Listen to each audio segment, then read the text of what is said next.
Hello friends, इस 11वीं video में आपका स्वागत है। विषय वही है कि हम खुद से पेंटिंग कैसे सीखें। पिछली वीडियो में पेंटिंग को समझने के लिए बातचीत या वर्बल एक्सप्लेनेशंस ज्यादा हुए, पर जरूरी भी थे। आप लोगों को लगा होगा कि जैसे आर्ट्स की क्लास में कोई फिजिक्स या मैथ्स का टीचर आकर बैठ गया है। तो इस वीडियो में हम पेंटिंग बनाते हैं, पर हमारे पुराने लेसन्स को याद करते हैं। तो चलिए अब हम अपनी पेंटिंग शुरू करते हैं। यहाँ पर मैंने आइवरी शीट ली है और इसको मैंने चारों तरफ से टेप लगाकर मास्किंग भी कर दी है। आप गौर से देखेंगे तो मैंने इतनी टेप बोर्ड पे रखी है और एक इतनी, समझ लीजिए 1 सेंटीमीटर विड्थ मैंने यहाँ रखी है जो मेरी बॉर्डर बनाती है। इससे फायदा ये होता है कि हमारा जो पेपर है जब वो गीला होता है तब वो एक कर्ल लेता है, सूखते समय वो थोड़ा कुत्ते के कान की तरह मुड़ता है, तो वो चीज़ नहीं होगी और हमारा कागज फ्लैट लगा रहेगा।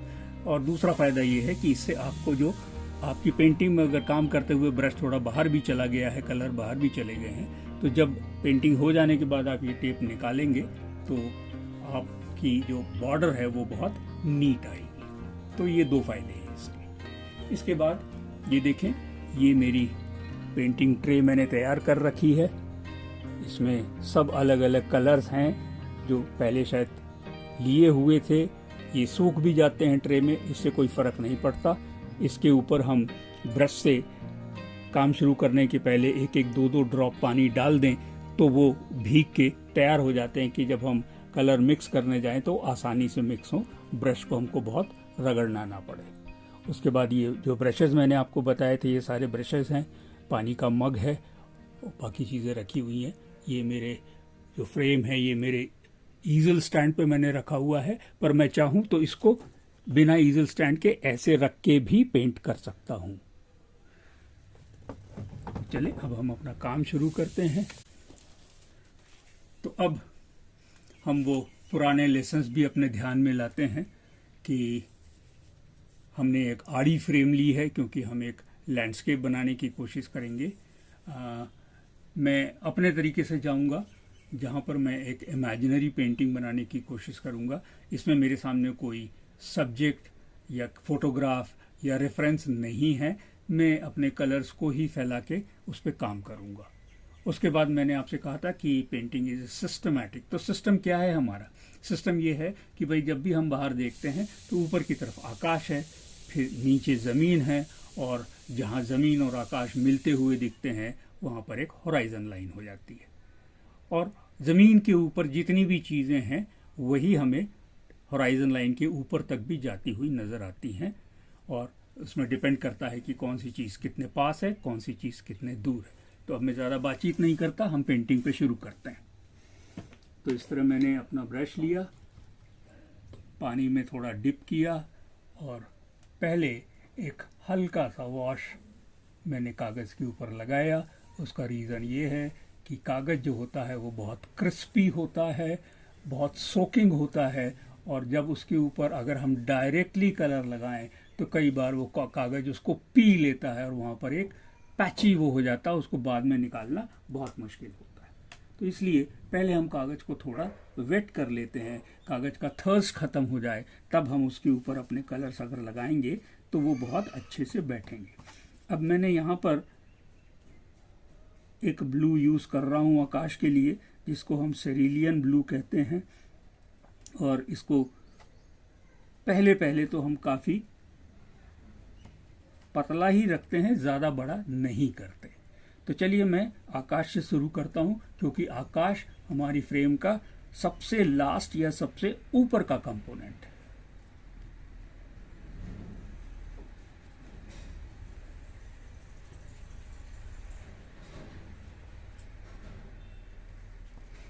देखिए मैंने कहीं कहीं पे ये कलर लगाए और ये बहते हुए नीचे आ रहे हैं, और कहीं कहीं मैंने वाइट्स भी छोड़ दिए हैं, जस्ट टू शो कि वहाँ कुछ क्लाउड्स भी हो सकते हैं। इस तरीके से मैंने अपना ये आकाश बनाने की कोशिश करी। अब ये मैंने आकाश बना लिया है, तो ये काफ़ी गीला है, इसको थोड़ा सा सेट होने देता हूँ और फिर मैं क्या करता हूँ कि मेरे ब्रश से पानी में साफ करके उसको थोड़ा स्क्वीज़ करके सुखा लेता हूँ। और ये जो शार्प लाइन दिख रही है, इसको मैं हल्का सा डैब कर देता हूँ, तो उससे शार्प लाइन ख़त्म हो जाती है। और जैसे बादल धुआं धुआं होता है, उसमें शार्प लाइन्स शायद कम दिखती हैं, तो वो धुआं धुआं वाली स्थिति बन जाती है। ये अब इसके बाद मैं दूसरा ये लेता हूँ, जहाँ पर कलर लेता हूँ और मैं ज़मीन की तरफ आता हूँ। एक रैंडम ज़मीन के क्या रंग हो सकते हैं? भूरा होता है, हल्का भूरा होता है, जिसको हम रॉ सिएन्ना या बर्न सिएन्ना के नाम से जाते हैं। तो मैंने यहाँ पर पहले थोड़ा सा रॉ सिएन्ना लिया और उसको एक अलग ट्रे में मिक्स किया, जो ब्राउन्स के लिए मैं रखता हूँ। जो ब्राउन्स के सामने की तरफ का खाली स्क्वायर पार्ट रहता है, उसी तरफ मैं रखता हूँ और रैंडम मैं कहीं इस तरीके से कुछ लगा देता हूँ। ये देखिए,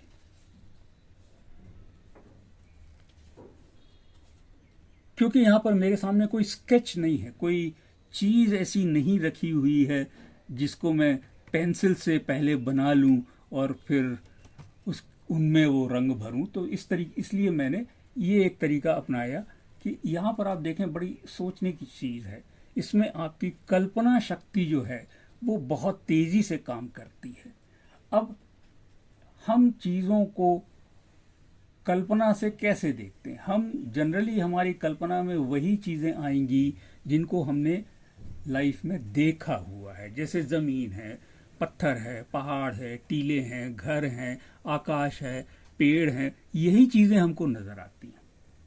अब देखिए, मैंने ये लगा दिया। अब मैंने आपसे कहा था कि painting is a systematic, planned, calculated and intelligent arrangement of reflections and shadows. तो अब इसमें सिस्टम के हिसाब से मैंने क्या किया, ऊपर आकाश ले लिया, नीचे ज़मीन ले ली। इस ज़मीन के ऊपर कुछ कुछ होगा जो शायद पेंटिंग में नज़र आए, कहीं बाद में मेरी कल्पना में आए और मैं उसको फाइनल करूं। इसके बाद फिर मैं planned, systematic, planned and calculated. तो प्लानिंग में क्या है? प्लानिंग में सबसे पहले ये है कि हमारा ये जो भी हम यहाँ देख रहे हैं, इसमें लाइट कहाँ से, किस एंगल से आ रहा है, और वो जो लाइट आ रहा है वो किन किन जगहों पर ज़्यादा पड़ेगा और किन किन जगहों पर कम पड़ेगा। उसी से हम प्लान करेंगे कि हमारे कौन से एरियाज डार्क होंगे और कौन से एरियाज लाइट होंगे।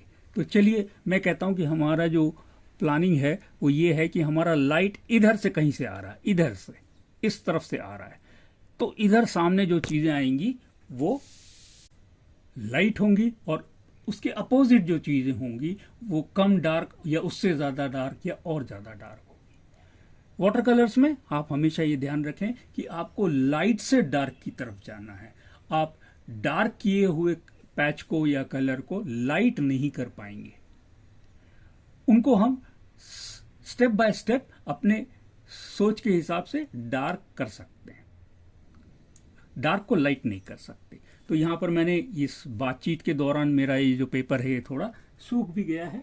अब मैं क्या करता हूँ कि फिर मेरा जो ब्लू कलर है वो फिर से लेता हूँ और थोड़ी ज़्यादा इंटेंसिटी में घोलता हूँ और कुछ एरियाज में, जैसे यहाँ मैंने ये ब्लू जो है ये थोड़ा ज़्यादा लगाया, इस हिसाब से लगाया कि ये थोड़ा सा क्लाउड्स को फॉर्म करे। अब क्लाउड देखिए, क्लाउड एक ऑब्जर्व करने की चीज़ है। क्लाउड का कोई फिक्स्ड पैरामीटर नहीं होता, कोई फिक्स्ड डेफिनेशन नहीं होता। ये उड़ते हुए बादल हैं, भाप के बड़े बड़े गोले हैं जो आकाश में हवा के हिसाब से तैरते रहते हैं। तो मैं भी कहीं कहीं लगाऊंगा, कोई ज़रूरी नहीं है कि एक ही जगह हो, पर जो भी मैं बना रहा हूं मैंने आकाश कई बार देखा है और मेरी ध्यान में है, अगर मैं आंख बंद करके सोचूं तो मुझे आकाश का फॉर्म नजर आ सकता है। तो इस तरीके से बिना किसी रिस्ट्रिक्शन के मैंने कहीं कहीं उसको थोड़ा ज्यादा डार्क ब्लू किया। तो ये जो मैं कह रहा था कि बार बार हमको पानी लगाना पड़ता है, कलर लगाना पड़ता है, तो उस समय हमारा जो पेपर है उसका जीएसएम अच्छा होना चाहिए, वो उसका पल्प नहीं निकलना चाहिए। बस इसी हिसाब से हमको मोटा पेपर लगता है जिसका पल्प इतना तगड़ा हो कि हमारे इन एप्लीकेशंस को बार बार पानी लगने को वो झेल सके।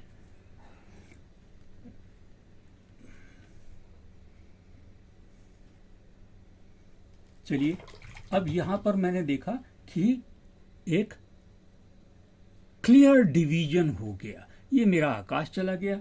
अब मैं क्या करता हूं कि मैंने ये जो पैचेस ब्लू के लगाए थे, इनको फिर से ब्रश को मैं पानी में साफ करता हूं डुबा के, और उसको हाथ से पकड़ के थोड़ा स्क्वीज करता हूं, या फिर मैं एक टिश्यू पेपर लेके भी इन शार्प लाइंस को डैब करके थोड़ा सा, यहाँ देखिए मैं टिश्यू पेपर यूज कर रहा हूं क्योंकि यहाँ पानी थोड़ा ड्रिप हो गया, ज्यादा था, कोई बात नहीं। अब मैं सूखे ब्रश से इनको थोड़ा डैब कर देता हूं, इनकी एजेस को। इससे क्या होगा कि एक बड़ा फॉगी सा, क्योंकि जनरली जो क्लाउड्स होते हैं वो कोई कटआउट्स नहीं होते, वो एक फ्लोटिंग वेपर का या भाप का एक टुकड़ा होता है जो कहीं गाढ़ा दिखता है, कहीं पर लाइट नजर आता है। एक्चुअली जो हमारा स्काई है वो डार्क ब्लू है, उसके ऊपर बादल तैर रहे हैं। आप ये समझिए कि हमारा जो लास्ट लेयर है वो ये डार्क ब्लू है स्काई का, और ये जो है लाइटर एरिया जो है ये स्काई है, जो उसके ऊपर बादल हैं, क्लाउड्स हैं जो उसके ऊपर फ्लोट कर रहे हैं। ये देखिए, तो अब ये हमारा एक होराइजन लाइन भी बन गया और स्काई भी बन गया, और लैंड के ऊपर भी मैंने कुछ कुछ लिया है। अब मैं लैंड के ऊपर आता हूं, और जैसे मैंने आपसे कहा कि एक प्लानिंग के हिसाब से मैं डार्क एरिया सिलेक्ट करूंगा। तो यहां पर पहले मैंने रॉ सिएन्ना लिया था, अब मैं बर्न सिएन्ना ले लेता हूं। बर्न सिएन्ना एक टोन ज्यादा डार्कर ब्राउन होता है। तो यहां पर भी मैंने अंदाज से कुछ एट रैंडम कुछ ये लगा दिए। ये जमीनें मैंने देखी हैं हजारों, आप अगर कल्पना करना शुरू करेंगे तो आपको ये साफ नजर आने लगेगा। अभी भी हम जो है कुछ एरियाज में डार्क लगाते चले जा रहे हैं बिना सोचे समझे, आगे देखेंगे और इसको कैसे डिफाइन करते हैं। अब यहां पर आप देखें कि काफी चीजें जो हैं वो क्लियर होने लगी हैं। अब आपके पेंटिंग में या आपके व्यू में जो भी चीजें आएंगी, जो कंपोनेंट्स आएंगे, वो जमीन पे ही होंगे। आकाश में बहुत ज्यादा कंपोनेंट्स नहीं होते, या तो बादल होते हैं या बादल नहीं होते। हाँ, कभी कभी कुछ चिड़ियाएं दिख जाती हैं, कभी चांद, लेकिन वो हमेशा रात के समय होता है, तब आपका आकाश इतना ब्राइट नहीं होता। सूरज तो आप देख ही नहीं सकते, जैसे मैंने समझाया कि that is the source of light. तब फिर क्या है, आकाश में एरोप्लेन तो आप बनाने नहीं जाएंगे कि उड़ता हुआ एरोप्लेन बना दें, that is not artistic component. तो यहां पर हम क्या करते हैं कि जो भी हमारे कंपोनेंट्स हैं वो जमीन पे होंगे, ये हमें पता है, that is our common sense. अगर नहीं है तो सोचने वाली बात है, राइट। ये वो उन लोगों की कल्पना में नहीं आएंगे जो सीधा देखते हैं, कॉपी मारा और पेंटिंग हो गया। No, it is not like. अब जब इस एरिया में हम देख रहे हैं यहां पर, तो यहां पर आपको light and shadow, light and shadow, light and shadow, light and shadow, light and shadow के बहुत से ये नजर आ रहे हैं, पैचेस नजर आ रहे हैं। अब इसमें ढूंढना शुरू करें, इसमें आपको बहुत से ऐसे कंपोनेंट्स ऑटोमेटिक अपने आप ही आपको नजर आने लगेंगे कि अरे यार ये एक कंपोनेंट है, ये कंपोनेंट जो है ये मैन मेड हो सकता है, या ये कंपोनेंट जो है ये नेचुरल हो सकता है। ओके, तो हमने एक कल्पना करी और हमने देखा कि मुझे देखें आप गौर से, यहाँ पे एक बड़ी शार्प लाइन सी आ रही है, स्ट्रेट लाइन सी आ रही है। तो this can be taken as a man made component. Generally इंसान जब घर बनाता है तो सीधी लाइनें छोड़ता है, नेचर की तरह इस तरह नहीं छोड़ देता। ठीक है, तो यहां पर मैंने देखा कि ये एक मैन मेड कंपोनेंट बन सकता है या मुझे नजर आ रहा है, कल्पना कर रहा हूं मैं। यहाँ पे मंदिर भी हो सकता है, यहाँ पे एक किला भी हो सकता है, या यहाँ पे कुछ भी नहीं हो सकता, सिर्फ पेड़ पौधे हो सकते हैं। एक जंगल का सीन है, एक टीले का सीन है, एक छोटी सी हिल का सीन है, ऐसा कुछ भी हो सकता है। बट ये इस कंपोनेंट को लेने के लिए मैं क्या कर रहा हूं, यहां पर एक मैन मेड कंपोनेंट भी ले रहा हूं।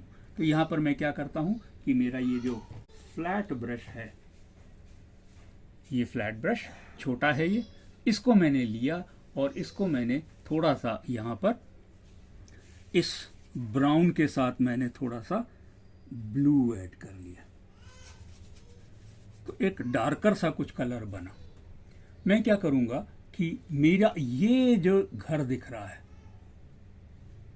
ये देखें, ये बहुत फेंट कलर मैंने लिया है, पानी ज्यादा है, रंग कम है, because I want to carve it out from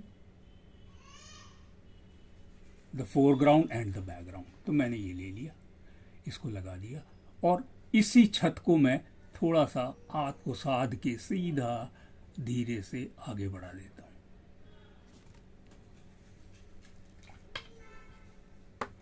ठीक है, अब देखें अब क्या हुआ, यहां पर हमारा एक घर बन गया। इधर क्या है, कुछ नजर आ रहा है? ज्यादा कंपोनेंट्स डालने से बहुत क्लटरिंग हो जाती है, देखने वाले के लिए भी बड़ा एक कंफ्यूजन सा होता है कि ये देखें या वो देखें या वो देखें या वो देखें। तो हम ज्यादा कंपोनेंट नहीं रखेंगे, थोड़े से ही रखेंगे। यहां पर मैं एक पेड़ का फॉर्म दे देता हूं। ठीक है, तो पेड़ का जो फॉर्म होगा, यहां पर पत्तियां नजर आएंगी, तो मैंने अपना जो पेड़ का फॉर्म है वो यहां पर लेने की कोशिश करता हूं मैं, और उसको इस तरीके से थोड़ा कम पानी लेके मैं पहले यूज करता हूं मेरा येलो, ये लेमन येलो ले रहा हूं मैं। इसको मिक्स करके मैं यहां पर, ये देखें मैंने ये यहां येलो डाला, पीछे ब्राउन्स भी हैं, रहने देता हूं, उससे कोई फर्क नहीं पड़ता। और इसको मैं इस तरीके से यहां येलो लगा देता हूं। अब जब हम कलर्स पे आएंगे तब मैं आपको समझाऊंगा कि ये जो येलो मैंने ब्लू के ऊपर लगाया ये भी ग्रीन हो गया। तो मैं कलर्स की बात आपको करूंगा, बताऊंगा।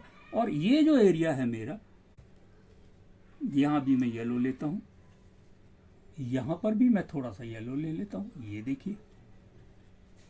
अब जब मैं ये येलो यहां लगा रहा हूं तो यहां पर एक ये येलो मैंने यहां भी ले लिया, थोड़ा सा इसको बढ़ा दिया, इसको भी बढ़ा दिया, ये ले लिया। ये देखें, ये जो मैंने येलो लगाया ये वो एरिया है, इसको हम वो एरिया में रखेंगे जहां पर पत्तियों से लाइट रिफ्लेक्ट हो रहा है। अब इसके लिए हम क्या करेंगे, आगे क्या करेंगे, तब तक ये हमारा स्काई भी सूख गया है, ये भी हो गया है, सब हो गया है। अब मैं ब्रश अपना थोड़ा क्लीन कर लेता हूं, मैं गौर से देखता हूं कि मेरा ये जो एरिया है येलो स्काई का, क्लाउड का, ये थोड़ा सा पैची दिख रहा है। तो मैं इसको फिर से डैप कर देता हूँ, उसको फिर से थोड़ा सा पानी से साफ कर लेता हूँ। तो थोड़ा सा वो और पैची दिखना बंद हो जाएगा। मैंने जो वाइट एरिया है इसके ऊपर थोड़ा सा अपना सादा पानी लेके रब किया है, तो वो और साफ हो गया। चलिए,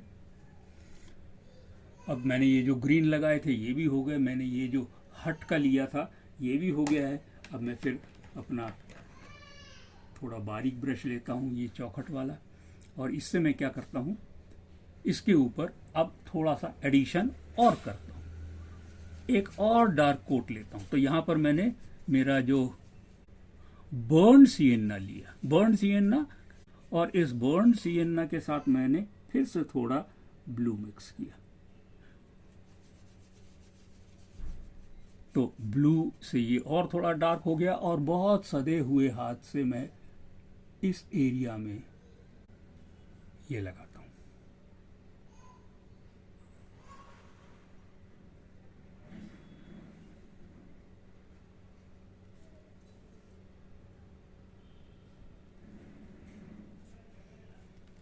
और यहां पर मैं देखता हूं कि ये जो एरिया है यहां पर भी मैं थोड़ा सा यही डार्क कलर लेता हूं और उनको इस तरह लगाता हूं। तब इससे क्या होगा कि एक लैंड जैसा फॉर्म होगा। यहाँ कहीं कहीं लाइट है, कहीं कहीं शैडोज है, कुछ पथरीला इलाका है, समथिंग लाइक दैट। मैंने अगर इसको सीधा खींच दिया तो आप देखें कि ये एक पाथ जैसा बन गया। और यहाँ भी मैं थोड़ा सा पर्सपेक्टिव यूज करूँगा। ये वाटर कलर में आपको स्टेप बाय स्टेप जाना है, आपको भागना नहीं है। और जब ये कागज गीला होता है, जब इसके ऊपर आप कलर्स लगाते हैं, तब वो एक दूसरे में मिलते हैं, क्योंकि गीला कागज, गीला रंग, ये सब आपस में मिलना शुरू हो जाते हैं और एक ऐसा कुछ बन के आता है कि आप उसको क्या कहना चाहिए कि वो बड़ा डर्टी सा नजर आता है। तो इसको कभी कभी एरिया वाइज उसको सूखने दें या ऐसे करें। अब यहाँ पर मैंने ग्रीन्स, ये येलोज लगा दिए थे। अब मुझे देखना है कि मेरी प्लानिंग के हिसाब से मेरा इन पेड़ों में, ये जो यहाँ पेड़ आए हैं, इसमें किस एरिया के ऊपर डार्कनेस आएगी। तो उसके लिए मैं क्या करता हूँ कि एक बारीक ब्रश लेता हूँ और मेरा जो डार्क ग्रीन है, जैसे सैप ग्रीन है, मैं वो लेता हूँ। पानी थोड़ा कम लेता हूँ इसमें, तो ये गाढ़ा रहता है। और मैं यहाँ पर देखें आप, कहीं कहीं पर मैं इसको लगाना शुरू करता हूँ, ये मानते हुए कि ये बारीक बारीक पत्तियों वाला कोई पेड़ है और इसमें यहाँ पर ये चीज़ आ रही है। ये देखें, ये आपका जो पेड़ है ये इस तरीके से बनना शुरू हो जाएगा। और कहीं कहीं पर आप जब लगाएंगे तो वो ये बताएगा। ये ब्रश बहुत ही बारीक है, थोड़ा सा मोटा ब्रश मुझे चाहिए, तो मैं इसी में से किसी एक यूज़ कर लेता हूँ और इसको थोड़ा स्क्वीज़ कर लेता हूँ। बहुत ज़्यादा पानी ना रहे, यहाँ पर हमें पानी कम और कलर्स थोड़े ज़्यादा लेने हैं। तो यहाँ पर मैंने ये इसको मिक्स किया और इन जगहों को मैं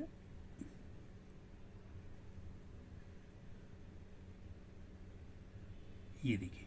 अब यहाँ तक आते आते क्या होगा कि आप देखेंगे कि आपका जो पेड़ का तना है वो बहुत ज़्यादा नहीं नज़र आता, काफ़ी ज़्यादा पत्तियों में छुपा रहता है। अब इसी को मैंने थोड़ा सा आगे बढ़ा दिया, एक्सटेंड कर दिया और इसको इस तरह से कर दिया। अब इसी को मैंने थोड़ा सा और इधर भी एक्सटेंड कर दिया। ये देखें, यहां पर आता हूं मैं, तो अब लाइट इधर से आ रहा है, तो ये जो एरिया है पेड़ों का, ये ब्राइट दिखेगा। इसके ऊपर धूप पड़ेगी, वो पत्तियां चमकेंगी। आपने गौर से देखा होगा, नहीं देखा होगा तो देखें। आर्टिस्ट के लिए ऑब्जर्वेशन बहुत इंपॉर्टेंट है। कोई बुक, कोई डिक्शनरी, कोई ये डायरेक्टरी आपको नहीं बताएगी यहाँ आपको ये लगाना है या वहाँ आपको वो लगाना है। ये आपको अपनी कल्पना में डेवलप करना पड़ता है, चीज़ों को गौर से देखना पड़ता है और तभी जाके आपको वो चीज़ें समझ में आती हैं। कितना ज़्यादा कितना कम ये आपको जानना पड़ता है। ये देखिए, मैं यहाँ पे बहुत प्रिसाइज तरीके से ये ग्रीन मैंने लगा दिया। ये देखिए, ये हो गया। यहाँ पर भी मैं थोड़ा सा, अगर मैं ब्रश को ऐसे ऐसे करता हूँ तो ये ग्रासी बन गया, एरिया बन गया। ये देखिए, यही चीज़ जो है ये उतर के यहाँ तक भी आ गई। यहाँ थोड़ा लाइट पड़ रहा है, इसको ब्राइट छोड़ देंगे, इधर इसको यही ग्रीन लेके मैं लगा रहा हूँ। ग्रीन की ब्राउन के ऊपर ग्रीन लग गया तो एक इफेक्ट आ गया। ये देखें, इस तरीके से। अब फिर इसको गौर से देखते हैं और ये देखते हैं कि अब इसके अंदर और शेडोज कहाँ होंगे, क्योंकि ये वाटर कलर्स हैं। लगने के बाद ये सूखते हैं, सूखने के बाद ये थोड़े से लाइट नजर आते हैं। तो हमको लगातार ढूंढ ढूंढ के सोच सोच के रिफ्लेक्शंस एंड शैडोज को अरेंज करते रहना पड़ता है। तो यहां देखिए मैंने फिर थोड़ा सा ब्लू लिया, अब मैं सीधा ब्लू ही ले रहा हूं और कुछ कुछ एरियाज में मैं ये भी लगा रहा हूं। ये देखिए, तो इस तरीके से हमारा ये जो एरिया पेड़ का है ये क्रिस्टल क्लियर होता चला जा रहा है।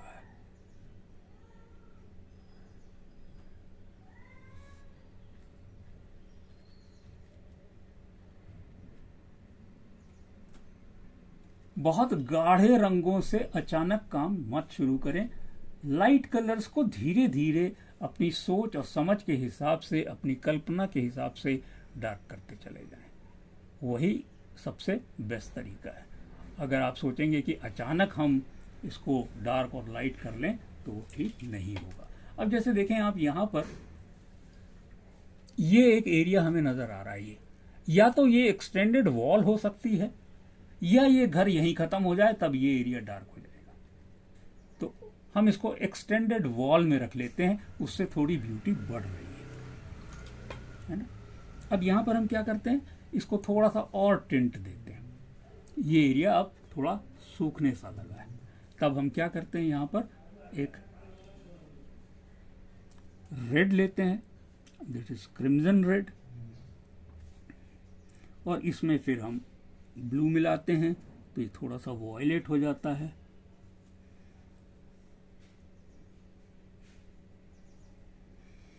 और इसको हम यहां फिर लगाते हैं, लेकिन बहुत प्रिसाइजली, क्योंकि जब हम यहां लगाएंगे तो ये जो कलर है ये बह के नीचे तक आएगा, क्योंकि ये पैच में ऑलरेडी हमने काम किया हुआ है, तो वो कलर जो है वो बह के आएंगे। ये देखिए, और यहां पर भी हम इसको हल्का सा एक बिल्कुल एज के ऊपर टिक देते जाते हैं।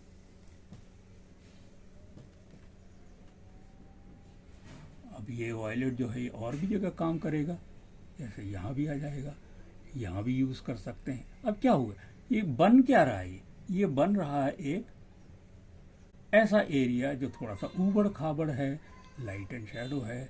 अब यहाँ पे मैं इसको थोड़ा इस तरह बढ़ा लेता हूँ,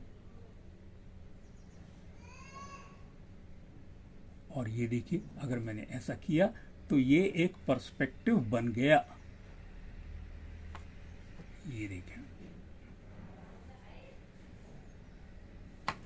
ये एक पाथ बन गया। ओके, ये देखिए। अब जब हम कंपोनेंट्स पे जाएंगे मैं बताऊंगा कि पत्थर क्या होता है, कैसे होते हैं और उस पर कैसे काम होता है, तब आपको ये ज़्यादा अच्छे से समझ आएगा। ओके, इतना तो हमने कर लिया, हमारा एक बड़ा फेंट सा लैंडस्केप तैयार हो गया है। अब हम क्या करेंगे, थोड़ा सा फाइन ब्रश लेंगे, थोड़ा इसको सूखने का टाइम देंगे और देखेंगे। देखना भी बहुत जरूरी है, क्योंकि देखने से हमारी कल्पना और बढ़ती जाती है। हमको समझ में आता है, अरे ये देखो ये देखो, ये तो एक चट्टान बन गई, अरे ये देखो ये देखो कैसा एरिया बन गया, ये देखो ये तो ऐसे पाथ जैसी बन गई, मैन मेड है, इसके ऊपर हो सकता है पत्थर लगा के पाथ बनाई गई हो। तो ये सारी चीजें जो हैं ये इसमें दिखने लगती हैं, और फिर हम अपनी कल्पना से उसको बढ़ाते चले जाते हैं। तो यहाँ पर मैं इसको एक थोड़ा सा गैप देता हूँ सूखने के लिए। इस सूखने के लिए हम दो तरीके यूज कर सकते हैं। अगर हमारे पास हेयर ड्रायर है तो लगाएं, सीधा घुमा दें, फटाफट सूख जाएगा। तो देखिए अब ये मैं इसको हेयर ड्रायर से सुखा के ले आया हूं, और अब ये इसका जो गीलापन था वो निकल गया है। अब जहां पर मैं जो भी कलर्स लगाऊंगा वो पिछले कलर्स में या इसमें जाके मिक्सअप नहीं होंगे, वो अपनी जगह वहीं रहेंगे, फैलेंगे नहीं। तो अब हम देखना शुरू करते हैं। सबसे पहले हमारा कंपोनेंट कौन सा है, हमारा कंपोनेंट है यहाँ पे, मेन कंपोनेंट जो हमारा है वो है, तो ये घर है। तो घर में हमने देखा है कि भाई ये जो आपका रूफ का ये होगा, यहाँ पर काफी डार्क कलर होगा। मैंने इस ब्राउन को, जिसको हम डार्क ब्राउन कहते हैं या डार्क चॉकलेट कलर जो है, इसमें एक डार्क ब्लू मिला के एक और थोड़ा सा डार्कर शेड तैयार किया जो मैंने यहाँ दिया है, और मैं बहुत केयरफुली कैलकुलेटेडली इसको यहाँ लगाऊंगा। अब आप देखें कि ये जो कलर मैंने लगाया है ये फैल नहीं रहा है। ऐसे ही इसका ये जो एरिया है यहाँ पर भी मैं बहुत ही फाइन लाइन से इसको डिफाइन कर दूंगा।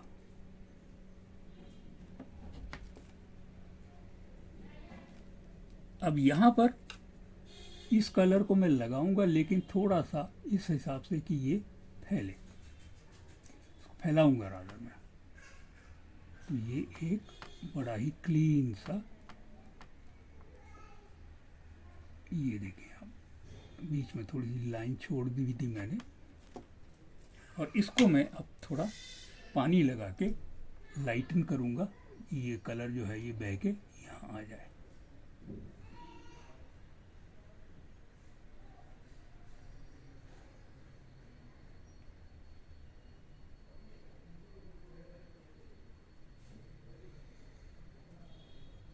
ये देखें, ऐसे ही मैं ये जो मैंने एक्सटेंडेड वॉल आपसे कही थी, अब ये एक्सटेंडेड वॉल यानी क्या है, ये घर की दीवार भी हो सकती है या फिर ये यहाँ पर एक दरवाज़ा हो सकता है। तो चलिए एक बारीक ब्रश से मैंने यहाँ पे एक दरवाज़ा ड्रॉ करने की कोशिश करी।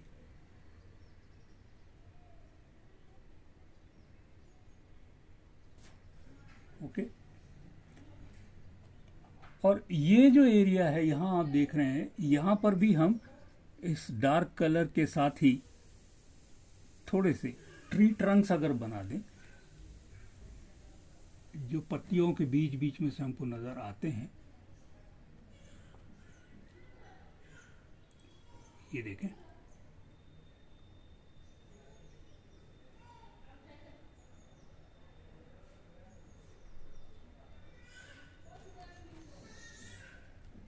अब यहाँ पर एक मैं खिड़की दे देता हूँ जो किसी घर में हो सकती है, लेकिन मैं देखूंगा कि ये इसका प्रपोर्शन, बिकॉज ये मैन मेड है तो इसका प्रपोर्शन इक्वल होना चाहिए।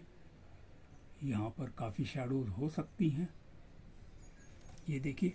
अब इसी कलर को मैं लेके चलता चला जा रहा हूँ, और जहाँ जहाँ मुझे ये नज़र आता है कि हाँ यहाँ पर लाइट एंड शैडो हो सकता है, तो मैं इसको यहाँ पे ये दिए जा रहा हूँ। अब मैं थोड़ा ब्रश दूसरा चेंज करता हूँ, थोड़ा बड़ा सा ब्रश लेता हूँ, क्योंकि यहाँ पर हमें जल्दी जल्दी काम करना पड़ेगा। तो ये थोड़ा और मैंने इसको डार्कन कर लिया, थोड़ा पानी कम हो गया, और थोड़ा इसमें और ब्लू मिला लिया, और इस तरीके से मैं ये देख रहा हूँ कि ये जो मेरा एरिया है यहाँ पर शैडोज होंगी। जैसे ये एक पत्थर की चट्टान है, ये एक पत्थर की चट्टान है,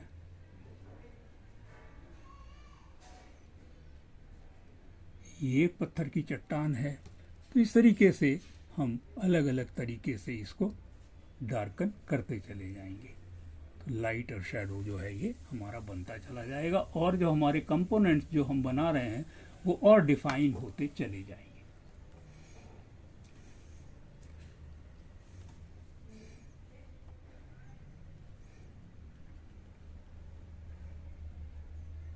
मैंने कहा कि ये एक मैन मेड कंपोनेंट हो सकता है, जहाँ पत्थर से एक पाथ टाइप की बना ली गई है।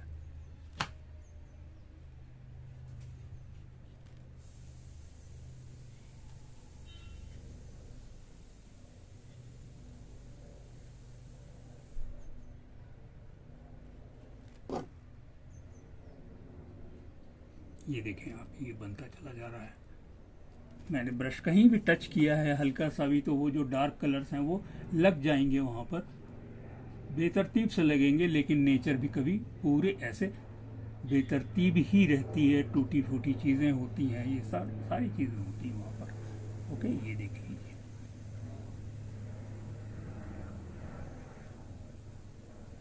यहाँ पर भी मैं बारीक ब्रश से थोड़े ट्री ट्रंक्स ले सकता हूँ। तो उसके लिए फिर मैं यहाँ पर अपने कलर्स घोलूँगा, उनको डार्कन करूँगा। ये देखें, इसके अंदर मैं थोड़ा सा ब्लैक भी ऐड कर रहा हूँ बर्न सियन्ना में, तो काफ़ी डार्क हो जाएगा ये। अब आप देखें कि यहाँ पर भी मैं थोड़े से ट्री ट्रंक्स ले सकता हूँ।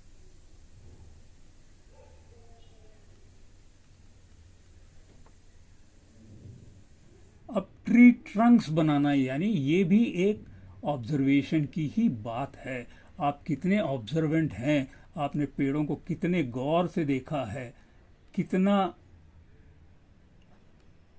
ये आप सोच सकते हैं कि भाई ये ट्री ट्रंक्स कैसे हो सकते हैं, उसके लिए भी आपका ऑब्जर्वेशन लगता है। ये ऑब्जर्वेशन के बिना आपका काम नहीं होता। You have to be very very observant.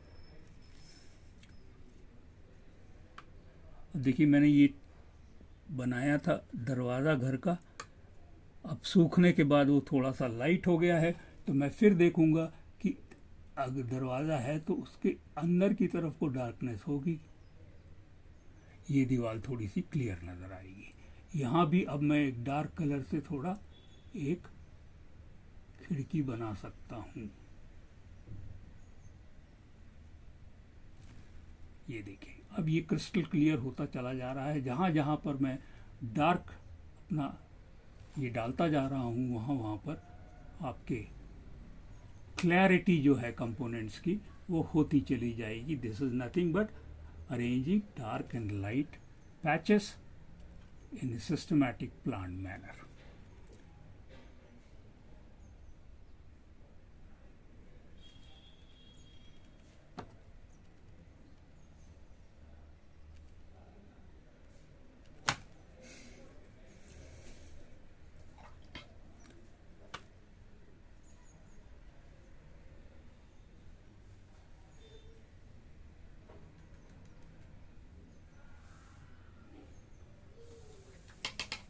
अब देखिए ये हुआ। अब फिर मैं एक डार्क लेयर लेता हूँ जो मेरे को फिर से पेड़ों को डिफाइन करना है और ज़्यादा ये देनी है, तो मैंने थोड़ा और डार्क कलर लिया। और ये जो पेड़ का ये एरिया जहाँ यहाँ पर काफ़ी शैडोज होंगी, ये यहाँ पर इन ट्री ट्रंक्स के यहाँ पर काफ़ी शैडोज होंगी, तो उसको भी मैं डिफाइन करता हूँ और इस तरीके से।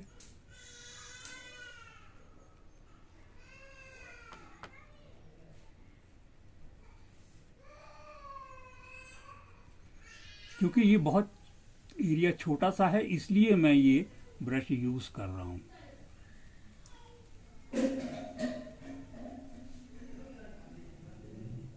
अदरवाइज मैं थोड़ा सा चौड़ा ब्रश भी ले सकता हूँ।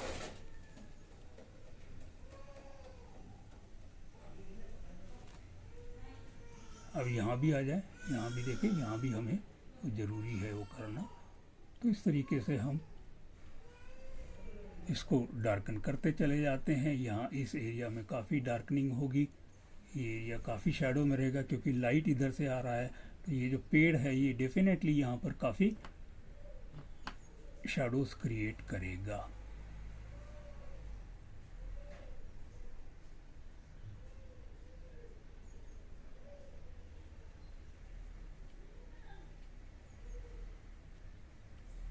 So this is nothing but A plant तरीके से हम डार्कनिंग जो है वो करते चले जा रहे हैं और ये एरिया हमारा बनता चला जा रहा है।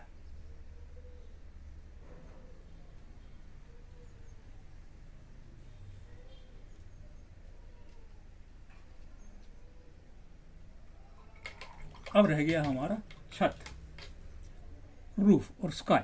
तो यहाँ पर हम क्या करेंगे, पहले तो हम थोड़ा सा ब्लू कलर ले लेंगे और ये जो हमारी लाइन यहाँ पर कलर मिक्स हो गए थे इनको हम थोड़ा सा रीटच करेंगे और ऊपर के एरिया में हम ब्लूज को ले लेंगे। तो ये जो एरिया है हमारा ये स्काई से मिल जाएगा, ब्लेंड हो जाएगा।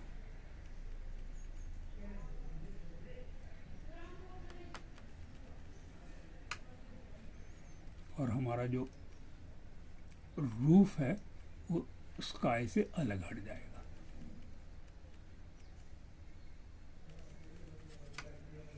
तो सोच सोच के, देख देख के हमारी कल्पना भी यूज हो रही है और हमारा जो ऑब्जर्वेशन है वो भी रिफाइन होते चले जाना चाहिए। ये हो गया। अब आप देखें कि रूफ कई बार लोग ऐसे ही ले लेते हैं, कई बार लोग कुछ कलर उसमें यूज़ करते हैं, तो हम यहाँ पर एक ऐसा कलर यूज़ कर लेंगे जो रूफ के लिए ठीक हो। तो यहाँ पर मैंने अपना एक चौड़ा ब्रश लिया, ये वाला छोटा है, और इसको मैंने बड़े हिसाब से एक कलर दे दिया। पहले लाइट लगाया और उसके बाद फिर इसके ऊपर मैं चाहूँ तो थोड़ा सा एक इसमें रेड मिक्स करके इसको ऑरेंजिश बना सकता हूँ और इसको फिर यहाँ लगाता हूँ इस तरीके से। देखें,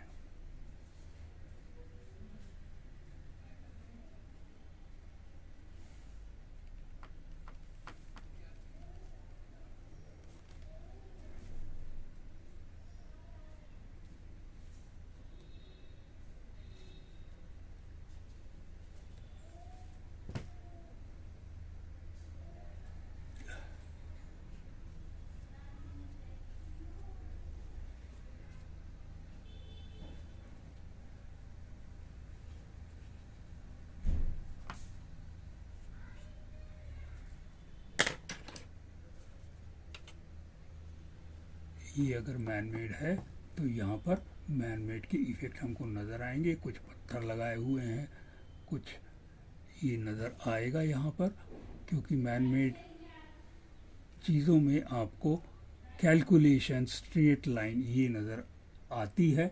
अगर आपने ये नहीं बनाए हैं तब वो मैन मेड नहीं नज़र आएंगे। तो ये एक हमने यहाँ पर मैन मेड का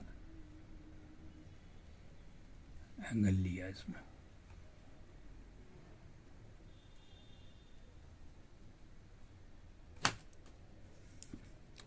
अब हम ढूंढ ढूंढ के ये देखेंगे कि हमको कहाँ पर हमारे और प्रिसाइज डार्क कलर चाहिए हैं, और हम उन एरियाज को ही अब फिनिश करेंगे।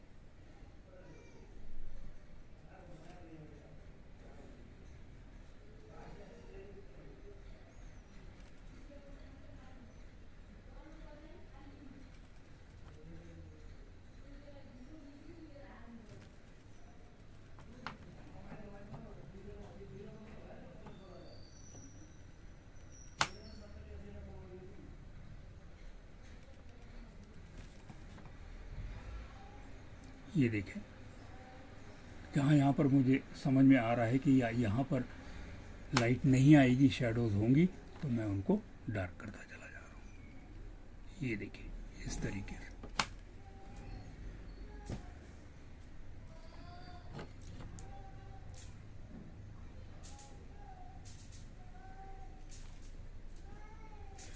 तो ये एक विजुअल हमने बनाया जो बिल्कुल काल्पनिक है।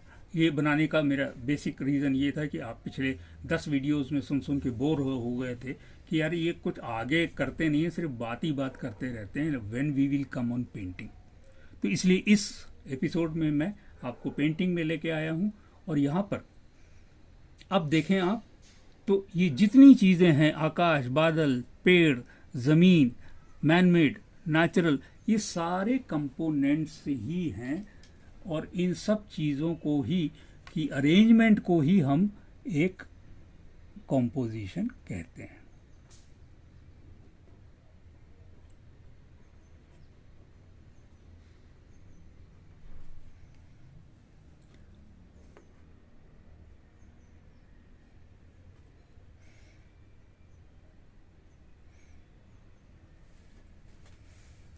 तो देखिए ये जैसा भी हुआ है, अब ये एक इमेजिनरी कॉम्पोजिशन हमने बनाया। हो सकता है कि इसी को हम दोबारा फिर से एज ए रेफरेंस लेके भी हम दोबारा इसको कर सकते हैं।